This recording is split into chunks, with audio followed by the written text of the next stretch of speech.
Shalom Bapak Ibu Saudara sekalian yang dikasihi Tuhan. Bagaimana kabar saudara? Di tengah cuaca yang tidak menentu belakangan ini, kiranya Tuhan senantiasa memberikan kita kekuatan dan pemeliharaan. Saudara, sebelum kita bersama-sama akan melakukan aktivitas kita pada hari ini, mari kita teduhkan hati kita untuk kita bersekutu dengan firman Tuhan. Mari kita berdoa. Bapa yang baik, kami mengucap syukur untuk anugerah-Mu yang selalu ada bersama dengan kami. Topangan tangan-Mu lah itulah yang menjadi kekuatan bagi kami untuk kami boleh menjalani hari-hari kami.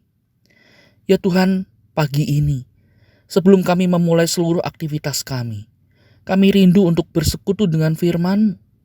Karena itu biarlah pada waktu kami membaca dan merenungkan firman-Mu, Tuhan menuntun kami, memberikan kami hikmat pengertian, dan mampukanlah kami untuk menghidupi firman itu di dalam kehidupan kami.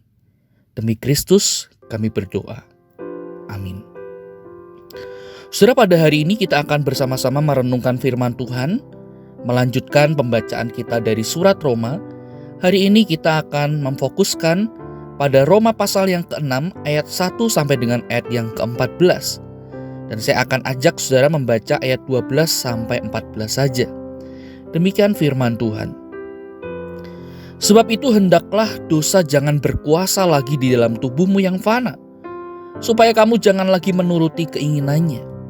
Dan janganlah kamu menyerahkan anggota-anggota tubuhmu kepada dosa untuk dipakai sebagai senjata kelaliman.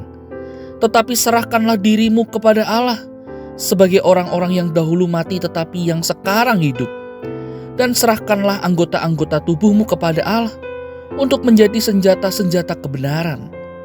Sebab kamu tidak akan dikuasai lagi oleh dosa, karena kamu tidak berada di bawah hukum Taurat, tetapi di bawah kasih karunia. Sampai di sini kita membaca firman Tuhan. Saudara, banyak orang Kristen yang menyalahartikan kasih karunia Tuhan, di mana mereka beranggapan karena kasih karunia Tuhan itu berlimpah, maka dapat atau kita dapat atau manusia itu dapat dengan bebasnya melakukan dosa. Toh pada akhirnya diampuni juga. Saudara, pemikiran semacam ini ternyata juga ada, juga dimiliki sebagian jemaat Roma, jemaat yang dirintis melalui pelayanan Rasul Paulus.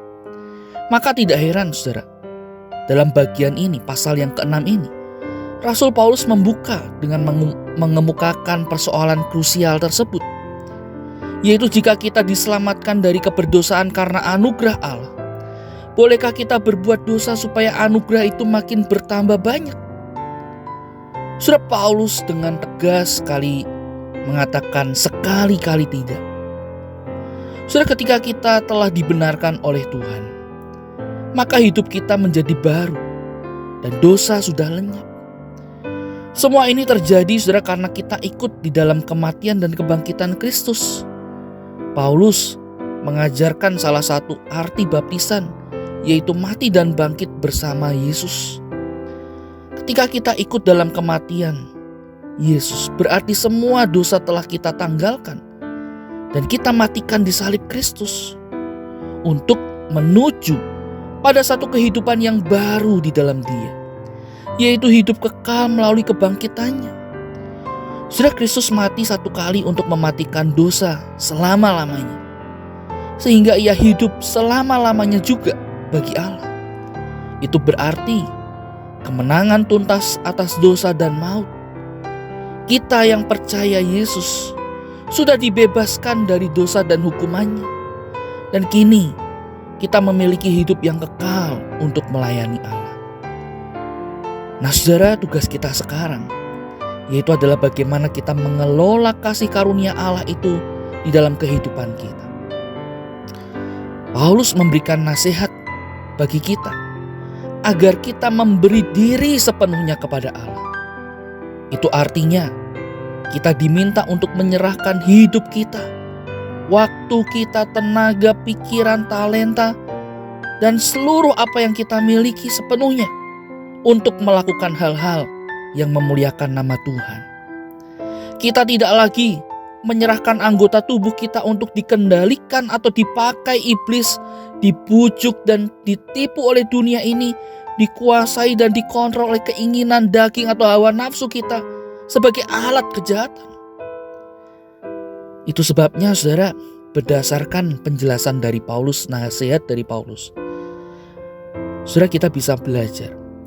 Jika ada orang yang menyebut diri Kristen atau anak Tuhan, tetapi masih betah atau bahkan senang hidup di dalam dosa, sesungguhnya patutlah bertanya atau patutlah ditanya, apakah imannya adalah iman yang sungguh-sungguh atau tidak.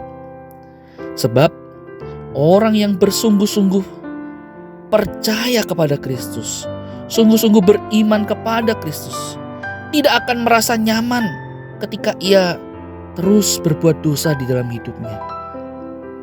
Saudara, orang percaya, kita tidak lagi ada di bawah kutuk atau kuasa dosa, melainkan kita ada di bawah kasih karunia Allah yang begitu luar biasa. Oleh karena itu, mari kita belajar untuk menghidupi anugerah Tuhan, kasih karunia Tuhan itu dengan sebaik mungkin.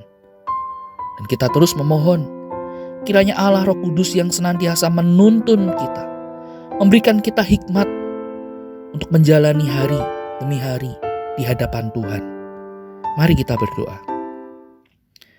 Bapa yang baik, sekali lagi kami menyadari bahwa bukan dengan kekuatan atau bukan karena kelayakan kami beroleh keselamatan, tetapi semata semuanya itu adalah karena anugerah-Mu, karena kasih karunia. Oleh karena itu ya Bapa, tolonglah kami, agar kami bisa hidup seturut dengan anugerah-Mu. Tolonglah kami, agar kami bisa menjaga hidup benar kami, hidup kudus kami di hadapan-Mu. Kami sungguh memohon, di dalam nama Tuhan Yesus kami berdoa dan mengucap syukur. Amin. Selamat pagi. Tuhan Yesus memberkati kita sekalian.